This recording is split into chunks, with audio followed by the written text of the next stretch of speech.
ডানকুনিতে জাতীয় কংগ্রেসের কার্যালয়ে দুষ্কৃতী তাণ্ডব। ভাঙা হয়েছে দলীয় কার্যালয়, পোড়ানো হয়েছে দলীয় পতাকা, দলীয় প্রতীকী চিহ্নে লেপে দেওয়া হয়েছে চুন। ঘটনায় ক্ষুব্ধ ডানকুনি জাতীয় কংগ্রেসের নেতাকর্মীরা। বছর 20 আগে ডানকুনি পৌরসভার 2 নম্বর ওয়ার্ডের সাঁতারাপাড়া এলাকায় নির্মাণ করা হয়েছিল জাতীয় কংগ্রেসের দলীয় কার্যালয়। অভিযোগ, গতকাল রাতে একদল দুষ্কৃতী তাণ্ডব চালায় ওই দলীয় কার্যালয়ে। আরও অভিযোগ, পুলিশের সামনে ঘটে এই ঘটনা। দলীয় কার্যালয় ভাঙচুরের ঘটনায় ইতিমধ্যেই ডানকুনি থানায় অভিযোগ জানিয়েছেন ডানকুনির কংগ্রেস নেতৃত্ব। পুরো বিষয়টি খতিয়ে দেখে উপযুক্ত ব্যবস্থা নেওয়ার আশ্বাস দিয়েছেন ডানকুনি থানার পুলিশ।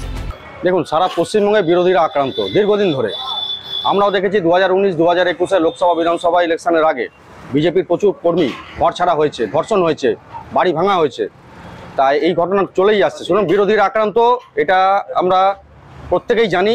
কারণ কংগ্রেস হোক আর যাই হোক, প্রত্যেকেই বিরোধী পশ্চিমবঙ্গে।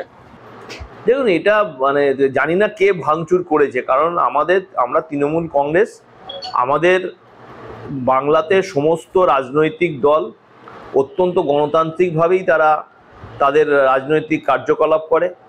এবং আমরা এটাও দেখি যে তাদের বিলো দ্য বেল্ট যেভাবে তারা আমাদের মহিলা মুখ্যমন্ত্রী বলুন, মহিলা নেত্রী বলুন, তাকে আক্রমণ করে, কিন্তু সেখানে কিন্তু আমাদের কর্মীরা ধৈর্যের পরিচয় দেয়। কখনোই কোনোভাবে কোনো রাজনৈতিক দলের উপরে আক্রমণ, হিংসা, এটা আমরা অন্তত এই এলাকাতেও করি না।